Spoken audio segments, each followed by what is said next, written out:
এদিকে শিবির নেতা সাদিক কায়েম ও মোসাদ্দেকের খেলা শেষ। একের পর এক সুখবর পাচ্ছেন শেখ হাসিনা। আওয়ামী লীগ ছাড়া টিকতে পারবে না বিএনপি।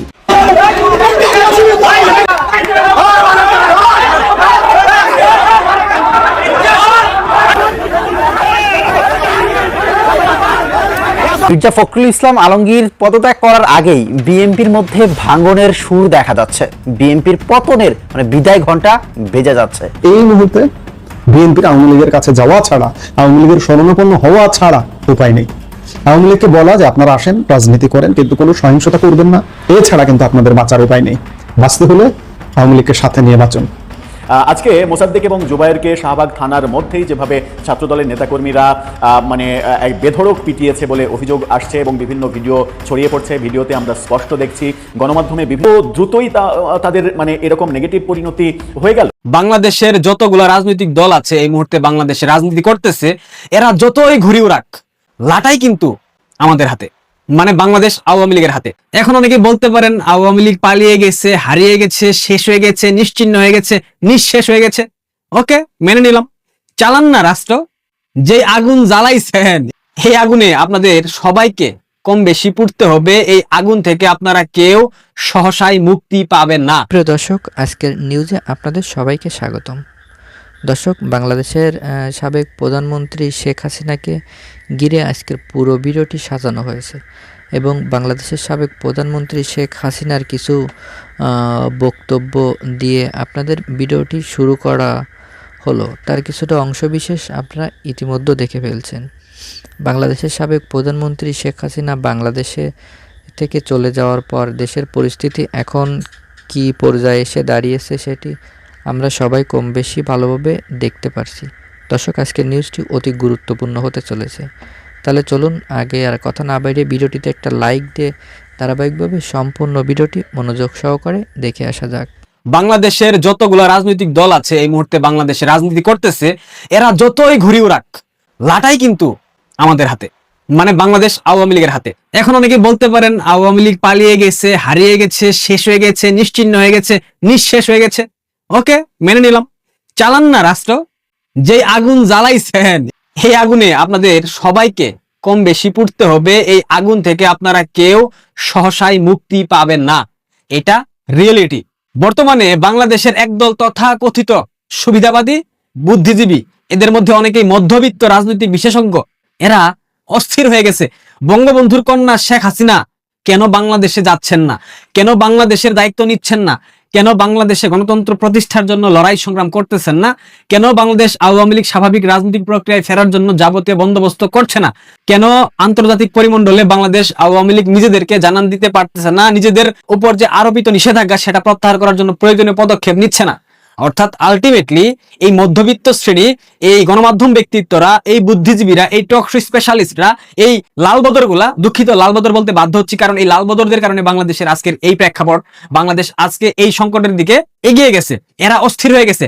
কেন শেখের বেটি বাংলাদেশে যাচ্ছেন না, কেন বাংলাদেশ আওয়ামী লীগ নেতৃত্ব দিয়ে আরো একটা আন্দোলন সংগঠিত করছে না, কারণ বাংলাদেশের তো সর্বনাশ হয়ে গেছে। ভাইসো, আপনারা যারা অস্থির হয়ে গেছেন তাদের একটি কঠিন সত্য হজম করতে হবে। বাংলাদেশে আজকের যেই পরিস্থিতি, যেই প্রেক্ষাপট সৃষ্টি হয়েছে, সেই সবের জন্য আপনারা সবাই কম বেশি দায়ী এবং এসবের বিস্ফল ভোগ করার দায় সম্পূর্ণ আপনাদের। এইসব বিস্ফল ভোগ করার জন্য আপনারা আমাদেরকে কেন ডাকছেন, কেন বঙ্গবন্ধুর কন্যাকে আপনারা বাংলাদেশে যাওয়ার জন্য আহ্বান জানাচ্ছেন, কেন আপনাদেরকে এখন প্রয়োজন বাংলাদেশ আওয়ামী লীগের, আমরা বুঝি না। বঙ্গবন্ধু কন্যা শেখ হাসিনা কিংবা আওয়ামী লীগ কেন অন্যের করা পাপের বোঝা নিজের কাঁধে তুলে নেবে? ভাই সব বলেন তো আমাকে। আওয়ামী লীগ কেন এই 1.5 বছরে যে অন্যায় অপকর্ম করেছে, ইউনূস, জামাত, বিএনপি, এনসিপি, এদের পাপের বোঝা কেন আওয়ামী লীগ নিজের কাঁধে তুলে নেবে? কেন শেখ হাসিনা এদের পাপের বোঝা নিজের কাঁধে তুলে নেবেন? ইউনূস, জামাত, বিএনপির মাইনাস থিওরি এবং বাংলাদেশের মানুষের দায়ে বর্তমানে বাংলাদেশে যে বিশৃঙ্খলা সৃষ্টি হয়েছে, যে অনিশ্চয়তা সৃষ্টি হয়েছে, তার মূল ভূমিকায় ছিল জামাত, ইউনূস, বিএনপি, এনসিপি। এদের ক্ষমতার লালসার কারণে বাংলাদেশের আজকের প্রেক্ষাপট সৃষ্টি হয়েছে। এটা আপনারা মানেন কি না মানেন, এটাই চিরন্তন সত্য। তারা আন্তর্জাতিক মহলের সাথে হাত মিলিয়ে যে মরণ ফাঁদ পেতেছে, তাতে করে দেশ একটা খাদের কিনারায় দাঁড়িয়েছে। যে কোনো সময় এই খাদের কিনারা থেকে খাদে পড়ে যাবে বাংলাদেশ নামক পরাধীন রাষ্ট্র। যে রাষ্ট্র এখন প্রাদেশিক সরকার ব্যবস্থায় পরিচালিত হয়, যে রাষ্ট্রের কেন্দ্রীয় সরকার ডিপ স্টেট, এই খাদের কিনারায় দাঁড়িয়ে থাকা দেশের অপতৎপরতার দায় নেবে শেখ হাসিনা। কেন নেবে ভাই? বঙ্গবন্ধুর কন্যা শেখ হাসিনা কেন আপনাদের এই অপতৎপরতার দায় নেবেন? কেন এই সংকটের দায়, কেন এই অপকর্মের দায় শেখ হাসিনা নেবেন? ইউনূসের প্ররোচনায় তারেক রহমান, জামাতের সাদা শকুন আমির শফিকুর রহমান, এনসিপির নাহিদরা যে দেশবিরোধী আত্মঘাতী দীর্ঘমেয়াদী বাণিজ্যিক চুক্তিতে জড়িয়ে পড়েছে, যেই চুক্তি করেছে মার্কিন যুক্তরাষ্ট্রের সাথে, যেই চুক্তির মাধ্যমে বাংলাদেশকে মার্কিন কলোনি বানিয়েছে, সেগুলো রিভার্স করা কিংবা পরিবর্তন করা আন্তর্জাতিক আদালতের চোখে দুঃসাধ্য। পৃথিবীর কোনো শক্তি নাই এই চুক্তি রিভার্স করবে। বিএনপির মতো অথর্ব দলের সেই শক্তিমত্তার জায়গা নাই এই চুক্তিকে বাতিল করে তারা প্রশংসার জোয়ারে ভাসমান হবে। যারা দিনের পর দিন ষড়যন্ত্র করে একটি স্থিতিশীল নির্বাচিত সরকারকে উৎখাত করার ক্ষেত্র তৈরি করেছেন, সেই ইউনূস জামাত চক্রের কৃতকর্মের ফল এখন সাধারণ জনগণকেই ভোগ করতে হবে। ওবায়দুল কাদের বলেছিল না, কেমন আছেন আপনারা? ভালো আছেন? জানি আপনারা ভালো নাই। এই পাপের ফল যখন ঘরে ঘরে হাহাকার নিয়ে আসবে, তখন শেখ হাসিনার ফিরে আসার জন্য চিৎকার চেঁচামেচি করে কোনো লাভ নাই। এই চিৎকার শোনার সময় আমাদের নাই। এটাই সত্য, এটাই বাস্তব। 2001 থেকে 2008 সাল পর্যন্ত বাংলাদেশের মানুষ যে নরক যন্ত্রণা ভোগ করেছে, সেই সব কি বাংলাদেশের মানুষ ভুলে গেছে? আমি ভুলে গেছি? আপনি ভুলে গেছেন? ইতিহাস, নথিপত্র, গণমাধ্যমের সংবাদ ভুল প্রমাণিত করতে পারবে বিএনপি? পারবে না। সেই 17 টাকা মিনিটের কল রেট, সিটিসেল কোম্পানির একক আধিপত্য এবং স্টিলের মগে পানি খাওয়া, হারিকেনের আলোতে পড়াশোনা করা, সেই দিনগুলো থেকে আপনাদের সিরামিক মগের আভিজাত্যে নিয়ে এসেছিল বাংলাদেশ আওয়ামী লীগ, যেটা করেছিল বাংলাদেশের প্রধানমন্ত্রী শেখ হাসিনা। একটা দেশকে ডিজিটাল বানিয়ে গেছেন বঙ্গবন্ধুর কন্যা শেখ হাসিনা। যেই সোশ্যাল মিডিয়ার বদৌলতে, যেই সোশ্যাল মিডিয়ার মাধ্যমে গুজব রটিয়ে বঙ্গবন্ধু কন্যা শেখ হাসিনার পতন নিশ্চিত করেছেন, ওই সোশ্যাল মিডিয়ার অবদান বঙ্গবন্ধু কন্যা শেখ হাসিনার। ভুলে গেছেন সবকিছু? ভুলতে পারবেন না। প্রতি মুহূর্তে, প্রতি ক্ষণে ক্ষণে, প্রত্যেকটা জায়গায় শেখ হাসিনাকে আপনাদের মনে রাখতে হবে, কারণ বাংলাদেশের প্রত্যেকটা ডেভেলপমেন্টের সাক্ষী বঙ্গবন্ধুর কন্যা শেখ হাসিনা। ওনার হাত ধরেই সবকিছু হয়েছে। উদীচীর হামলা মনে আছে? বাংলা ভাই শায়েখ আব্দুর রহমান এবং 64 জেলায় একযুগে সিরিজ বোমা হামলার যে বিভীষিকা, সেখান থেকে মুক্ত হয়ে যারা গত 15 বছর শান্তিতে ঘুমিয়েছেন, তারা এখন তেল জমার কারণে সবকিছু ভুলে গেছেন। আমরা তো ভুলি নাই, আমরা তো ভুলবো না। আওয়ামী লীগ আপনাদের হাতে যে সচ্ছলতা তুলে দিয়েছিল, সেই সচ্ছলতার মর্যাদা আপনারা দিতে পারেন নাই। আপনারা ব্যর্থ হয়েছেন, চরমভাবে ব্যর্থ হয়েছেন। এতদিন যারা মব করেছেন কিংবা নানাভাবে মবকে পৃষ্ঠপোষকতা দিয়েছেন, মবের পক্ষে নানা ধরনের সাফাই গিয়েছেন, নিজেরা বিভিন্ন জায়গায় সশরীরে মবের নেতৃত্ব দিয়েছেন, তাদের ওপরে একসময় মব ছুটে আসবে, মব তাদেরকে একসময় ধাওয়া করবে, ধেয়ে আসবে, এরকম আলোচনা কিন্তু বিশ্লেষকরা অনেক দিন থেকেই করছিলেন। যারা মবকে পৃষ্ঠপোষকতা দিচ্ছে, সমর্থন দিচ্ছে, মবকে প্রেশার গ্রুপ বলছে, তারা এখন মবের ভয়ে আছেন। বিশেষ করে সরকারে, বিগত সরকারে ইউনূস সরকারে যারা ছিলেন, তারা এখন মবের ভয়ে আছে। এবং ইউনূস সরকার যাদেরকে এই তার আমলে মবের কাজে লাগিয়েছিলেন, তারা এখন মবের শিকার হচ্ছেন, এরকম অভিযোগ সামাজিক যোগাযোগ মাধ্যম একেবারে ছেয়ে গেছে। ঘটনা কেন? ঘটনাটা আপনারা ইতিমধ্যেই সবাই জেনেছেন। আমরা ঘটনার পেছনে যাওয়ার চেষ্টা করব, ভেতরে ঢোকার চেষ্টা করব। ঢাকা বিশ্ববিদ্যালয়ের ডাকসুর দুই নেতা মোসাদ্দেক এবং জুবায়ের, ডাকসুর সব থেকে বিতর্কিত এই দুই নেতা, ডাকসুর আরেক বিতর্কিত নেতা সর্বমিত্র চাকমা, এই তিনজনকে নিয়ে, ডাকসু এই তিন নেতাকে নিয়ে যত সমালোচনা হয়েছে, আমার মনে হয় যে সমসাময়িক সময়ে কোনো ছাত্র কিংবা কোনো ছাত্র নেতা নিয়ে এত বেশি সমালোচনা হয়নি। এহেন কোনো ন্যাক্কারজনক কর্মকাণ্ড কিংবা কথাবার্তা নাই যা তারা করেননি কিংবা সেই কর্মে তারা নেতৃত্ব দেননি।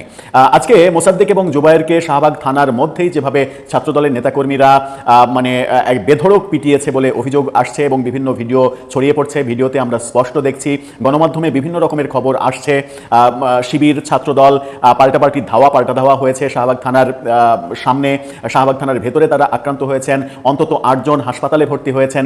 এরকম খবর যখন আসছে, তখন আপনি যখন ফেসবুকে যাচ্ছেন, ফেসবুকের টাইমলাইনে যাচ্ছেন, টাইমলাইনে আপনি স্ক্রল করলে শুধুমাত্র এই জাতীয় ফটোকার্ড কিংবা এই জাতীয় ভিডিও, এই জাতীয় ট্রলি আপনার চোখে পড়বে।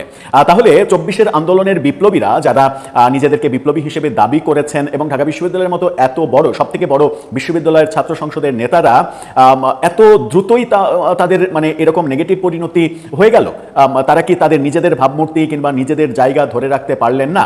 মোসাদ্দেকের ব্যাপারে যে এটা হবে আমরা আগে অনুমান করতে পেরেছিলাম, কারণ গতকালকেই মোসাদ্দেক গণমাধ্যমে বর্তমান প্রধানমন্ত্রী তারেক রহমান, তার পিতা, তার জন্ম কোথায়, ইংল্যান্ডে পালিয়ে গেছে, আমি পাকিস্তানি না, তোর বাপ তারেক পাকিস্তানি, এই ধরনের যে অশ্লীল নোংরা কথাবার্তা বলেছেন, তারপরেই অনুমান করছিলাম যে এই ধরনের ঘটনা ঘটবে।